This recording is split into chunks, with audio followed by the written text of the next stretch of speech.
Nigeria's youth population is defined as people between the ages of 15 to 35 years, which constitutes more than 50% of the overall population. With a rapid increase in population growth, Nigeria is still suffering from high youth unemployment. Chronological data shows that the unemployment rate in Nigeria rose constantly, and in the past years up to 32.5% in 2020. This figure is projected to increase further in 2022. Now, the consequences of youth unemployment is argued to have resulted in criminal activities like armed robbery, kidnapping, high poverty rates, and prostitution. But in recent times, some youths have embraced skills acquisition to serve as a solution to unemployment. On Total Woman today, we will be talking on skills acquisition, a solution to unemployment among youths. My name is Muti Olori, and I want to say welcome on Total Woman on 84 TV Radio. My guest to discuss this topic is a young graduate who took out time to acquire so many skills, even while striving to get a university degree. She is an expert in braiding, knitting, sewing, and she believes in learning new things every time. A graduate of political science, she hails from Kaduna State of Nigeria. My guest, Abo Baliat Vanessa. You're welcome on the show. Thank you. It's my pleasure. Thank you very much. Now, tell me what motivated you to acquire so much knitting, braiding, sewing, designing. Should I keep counting? So what's the motivation? When I was little, I just loved creative arts. Like in school, I loved fine art classes, home economics classes. I drew a lot when I was little. I loved coloring. They bought me all these kids' puzzles and everything. But then I found interest in drawing those cartoons in the books that when I drew them, my mom thought I used to trace them. But then eventually a neighbor came to the house one day and my mom was like, see my child, she's just tracing this thing and she'll come and show me that she's drawing it. And the man took the pictures and I was like, no, now there's no way she can trace this. The drawing looks smaller than what is on the picture. And then she was like, so you mean you have not been lying? I said, me, I have not been lying, no. I don't know why you are thinking I'm tracing all these things. And then there was an assignment they gave us in school to do a mosaic, I think. And then when I did my own, it was really beautiful that the fine art teacher took it to the headmaster. And the headmaster was like, this needs to be pasted on the notice board. And it was just there. I came to school the next day and I saw it on the notice board. I was like, wow, this this is me. And then braiding. I started braiding when I was in primary 3. I used to make hair for my friends during weekends. I just make their hair like for Monday and everything. But then I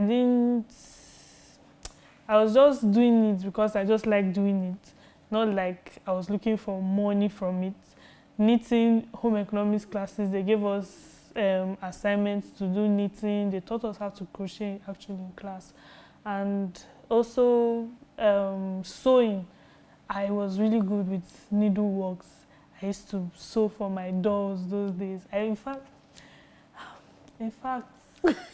you know when they say the works of a man's hand will make way for him, you are so handy. Everything you love to do with your hands. Wow. It's fun when you do something with your hand and then you look at it and like, I did this. And people are like, oh my God, you have gifted hands. I'm like, yeah, thank you. It's me. How were you encouraged, or how did you now grow up with this and still sustain it? Because there are certain things I've seen a lot of young people, they say, oh, they use the word, I used to know how to do this. but now I can't weave anymore. I can't do this. So what sustained you along the line? Okay, when I got to 100 level, a friend of mine was like, she wants to make her hair and then the salon in school, because my school was kind of like a boarding school, but university kind of. So she was like, she doesn't like the hair salon, the hairdressers, what she has seen so far, they are not good. And I'm like, okay, let me make your hair for you. She was like, you don't look like somebody that can do anything. I said, let me first make it now. And then when I made it, she was like, why are you making hair? Why am I just knowing that? And I'm like, it's just that because of school. And she was like, school, I should make money out of this, I should make hair, that this is what she's enjoying what she has on her head, and I should make it for people. And then that was how she encouraged me, and I started making the hair. Like, I continued making hair, and eventually helped me financially when I was in school. Wow, so you started monetizing your skills. Yes, I started monetizing my skills. I crocheting. I stopped crocheting, not like I stopped, but then I was not doing it all the time. I just need little things. Like, I couldn't do like an actual clothes that someone could wear. But then I think few years ago, let's say like 2 years ago, I saw something. Someone wore like a crocheted cardigan, and then I was like, wow, this is really beautiful. I wish I could like try to make something like this. And then I went to YouTube.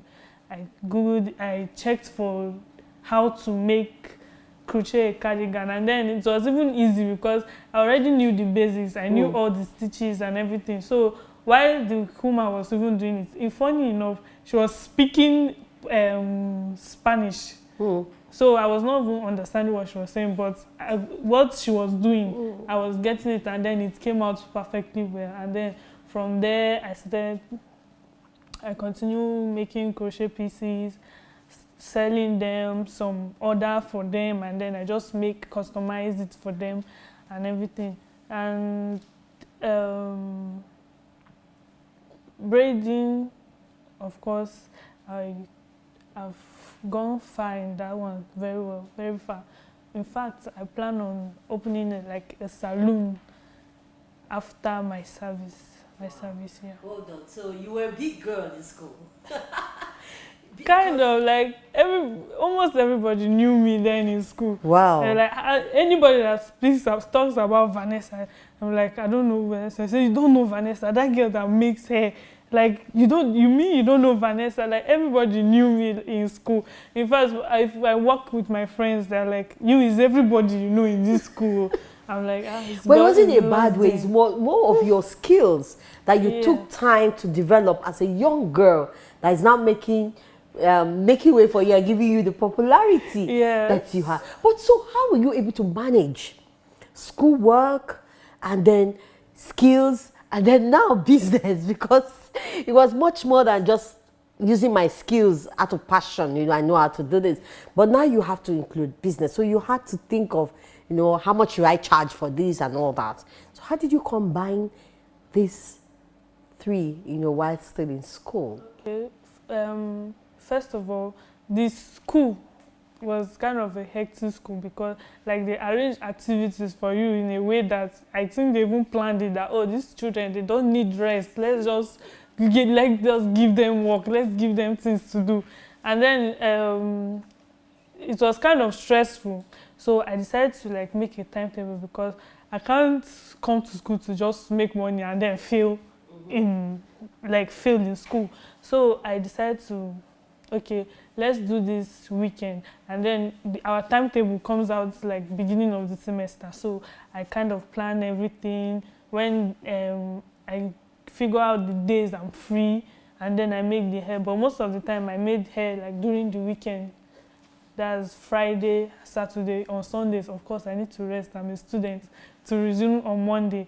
So, but on special occasions, I made hair on Sundays. When the money is really good. When the money is really good, actually, I make hair on Sundays. But then, basically, it was just Friday and Saturday. I even had a book that people come to book for hair. I'm like, I'm filled for the week, and some people will be like, please just make it for me on Sunday.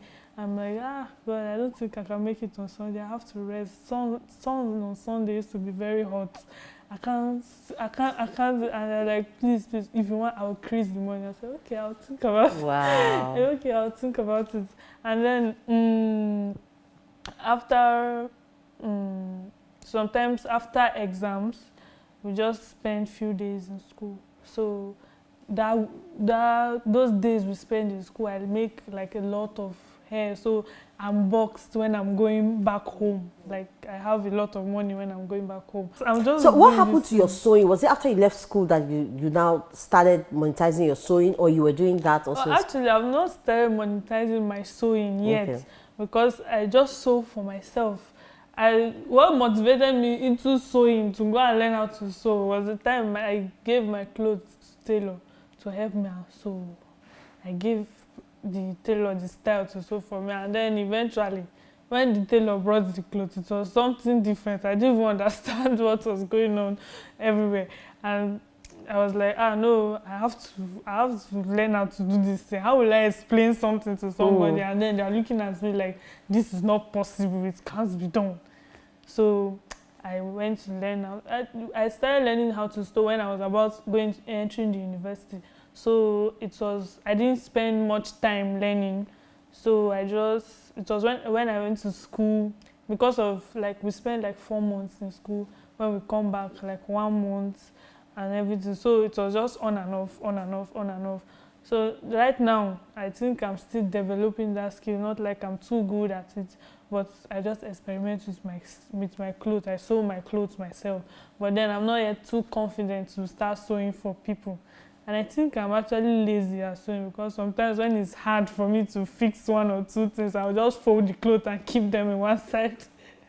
I'll just fold it and keep it one side until maybe when I get my mental strength back before I get back. So it was a lot for you. But are you happy with your results? Absolutely. Really happy, because sometimes when I wear my clothes, people are like, this your clothes is really fine. Who sewed it for you? I'm like, I did it myself. I say, are you serious? I say, yes, I did it myself. I said, this Vanessa, you can do a lot of things. Did you have problems with your parents having to say, we sent you to school to learn, not to do this? Is there any time you came back and your grades were really bad and they had to say, look, you have to stop this? No. But at first, in my 100 level, my mom was like, no, don't go and be making people's hair. Better focus on your studies. And I was like, but sometimes you don't send me my pocket money on time. What will I used to be eating in school? And you know this school is very expensive. She was like, I've told you, don't go and be making hair in school. But then after 100 level actually, I didn't save. I actually saved, but then I squandered the money I used to acquire that semester. And then when I got home, I bought a lot of things for myself. And when I just wear one clothes, my mom would be like, who bought this clothes for you? I said, I bought it myself. Who gave you money? I said, Mom, you don't know I'm a big girl now. I'm making money. And then my grades got better, so as a matter of fact. So she didn't even have a problem with it. Sometimes if I even ask her for money, she's like, I didn't even make hair this weekend. Interesting. Wow. I think I want to give you a round of applause for that. All right. Wow. So you don't have a reason as a young person or to not excel or say, I can't do this, or I have schoolwork. But skills have a way of boosting your self-confidence, from what I've heard from Vanessa. I'll take a short break. When I come back, we'll look more about the rate of unemployment and what we can begin to do to really change the status quo. It's still Total Woman on AD4 TV Radio. I'll be right back. Please don't go anywhere. There's a wind of change blowing over Nigeria, and it's coming from the Tertiary Education Trust Fund. If you want to find out how TED Fund is bringing the Nigerian government, industry, and the academia together to drive a new knowledge economy, tune in to this station every Wednesday at 8 p.m. for TED Fund, the paradigm shift. It's informative, it's innovative, and it's exciting. TED Fund, the paradigm shift. Proudly produced by 84 TV Radio. Welcome back. It's the Total Woman on 84 TV Radio, and today we're looking at skills acquisition, a solution to unemployment among young people. And my guest acquired so many skills that even while in school, she was making money for herself. And these skills she acquired by looking at her passion, what she was passionate about, what she was skillful in, and she took it from just passion to business. Now, let me ask you the question. A young graduate, you're doing your NYC now. Would you want to work for someone, or or you would like to establish yourself? You know, like when we are done with NYC, I remember my time, like 2 months, everybody was scrabbling. Oh, where do I want to work? How did they write application letter? Where should I apply to? You know, all those kind of things when we are done. And while in camp, they also teach you some of those things. Now, would you want to work for someone, or you want to start up your own business? I would love to start up my own business. While I was looking for where to serve, because I actually redeployed back to Abuja. So my mom was like, make sure you go to work early, so that they might retain you. I'm like, I'm not looking for anybody to retain me. Me, after this service, I'm leaving this place. I'm not working for anybody. I actually don't like being bossed around, and I prefer to be my own boss. Let things be done my own way. I don't know. Some people call me like a perfectionist, but then I don't think there's anything wrong about being a perfectionist. At work, I'm even finding it hard to adapt to the office, because obviously I have to be under somebody, and then they're sending me here, sending me there, and then I can't even say no, I'm not going. I can't even say I'm not going anywhere. I have to do it. And sometimes I'm always grumpy about it when they send me. I'm like, this sun is even too hot for me to be going out. So I will absolutely like to move, establish myself. I'm making plans to do that after the service year. Okay. Why do you think, because with what you've said now, it's possible that at this age, as a young person, you don't have to look for a job. You can learn skills to start up and make money. But why is it that the rate of unemployment among young people is still very high in Nigeria? I think it's actually their mindsets. A lot of youths today are idle. They don't like to work. They are lazy. They just want to sit, let the government do everything for them. Most people that are making it, they are paving ways for themselves, are those that are hardworking. The Nigerian government now, I don't understand what's going on in the country anymore. And of course, you have to make your own money. You don't have to depend on government job. You stay, there is no job in town. Nobody will come and tell you that, oh, there's a job for you somewhere. You can go and resume work. And even when the jobs are there, they're limited. I mean, you can imagine 50,000 people vying for a job that is just 50. Yes. And funny enough, the population, Nigeria is one of the largest, has the most largest population in Africa. And then, I don't know, though the population is supposed to help the economy, but then it's not. That's because, most youths, because the youths are those that work. They are the ones that have the power. Children can't do so much work. Old men can't do so much work. Neither can the old women do so much work. But then the youths of Nigeria, I think Buhari was actually right when he said the youths are lazy. Because most youths these days, they don't want to work. They just want money, like to just come and meet them in their house, and they don't want to do the work. Somebody is waiting for like an office white collar job, and then if you tell him, I want to go and find something to do, he's like, me, be a bricklayer, me, be carpenter. What do I want to do with carpentry work? But they forget the fact that even in the Aso Villa, they sit on chairs. Obviously, it's a carpenter that made those chairs. There is someone that cleaned the office. There's there are a lot of things. The person that cooks for them, who will they go and look for one official in white office to come, come and enter the kitchen and come and cook for me.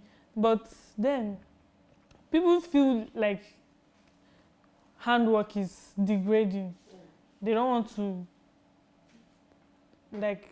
to go into like dirty works. They don't want to dirty their hands and everything. But then the laziness these days, I don't even I don't know. So it's a mindset problem. Yes, I think it is. In fact, it is. Wow. So what do we begin to do? Where do we start to change the mindset so that we find a lot of young people, like you said, the ones that are making it are few, and they're really making it well, and they're the ones that are hardworking. And the economy is actually a reflection of the fact that the unemployment in Nigeria is huge. What should we begin to do? I think A young girl to another young youth, what should we begin to do? I think those that are actually making it should talk to like their peers. First of all, young people, they listen more to their peers than maybe the elder ones. And then if like those that are strong enough to make it for themselves actually find time to enlighten people that, look, if you are able to do this very well, you are going to make it like in life. And there was a time I went to what they called it, the IDP, yes, the IDP. And then I escorted someone there, and she's kind of my mentor because she does like a lot of things, and then she has like, she's making it. And I followed her there, and then the women, they like most of them had like a lot of children, and then they didn't even go to school. They were just there. The men were complaining that the government refused to give them land to farm and everything, and even if they farm, Fulani herdsmen take their cows there to eat everything up. And then she was telling the women that, look, you can't depend on your husband for everything. Look at these small children. You didn't go to school. You can't send your children to school. Like, what is the country becoming? And then she was sitting, and most of them, they gathered around. All of them wanted to learn something from her. And then she was teaching them how to recycle leather bags and sell it. Teaching them how to use rags to make like something new that is good enough to sell. Teaching them beadwork and everything. And what she couldn't learn, she called on someone that knew more about it to come and teach these women. And the women were actually excited to learn. And she also encouraged them, if they make it, okay, bring it, I will help you sell it in town. And then these women, they will sit down, make whatever they want to make. And then when she comes, they're like, auntie, look at what I've made. Look at what I've made. I think that those kind of things. So the opportunities are out there. It's just for young people to make themselves available. Yes. And get the mindset that there's dignity in labor. It doesn't matter what you're doing, as far as it's giving you money and is legit. Yes. It's like there is always dignity in labor. Like how will you not feel good when you do something and somebody's like, wow, this is really beautiful. Like, how much how much will you? There are sometimes I just do something and then somebody is like, how much is this thing? I'm like, I just did it for free. And say, the person is like, are you okay? How will you just do this thing for free? Why won't you sell it? Like, you can make good money out of this. And I'm like, okay, like, teach me, like, where do I sell it? And then some people actually have interest in artwork. Like my auntie, she in her house, she just wants to decorate her house with paintings. So if you love it. I even know another person, like, she likes all these traditionally made calabash arts and drums. So once you just enter the parlor, you see all the calabash, the So there's no drums excuse to say, oh, this thing I'm doing, I can't sell it. There's no There will excuse. always be a market for it, but it begins with the mindset. So if I want to say, for every young person watching you now, what will you tell them? I will say, believe in yourself. There's nothing you can't do once you put your mind to it. Like, there's no limit in the mind. Like, and hard work actually pays, and God always first. Thank you so much, Vanessa. Thank you. I'm so proud of you. Let me say that, because what you're doing, it's life-changing. And I hope you will plan to also mentor other people. So when you're opening your organization, employ young people. Absolutely. And make sure you also give back by training other people to be strong enough. That's the plan and that's the goal. Thank you very much. Thank you. As water is very essential to human life, so is skills needed in the life of every serious-minded human being. Skills can change a lot in the life of every living soul. And the lack of skills is a major cause of corruption. You will agree with me. The importance of skills acquisition cannot be overemphasized anymore. Soft skills sells. Starting from self-employment, diverse job opportunity, employment generation, effective functions, and of course, it will reduce crime in our society. The list is endless. So whatever your hand findeth to do it well, because a man will eat from the work of his hands. My name is Muti Olori. See you next week with another guest on Total Woman on 84 TV Radio. God bless you.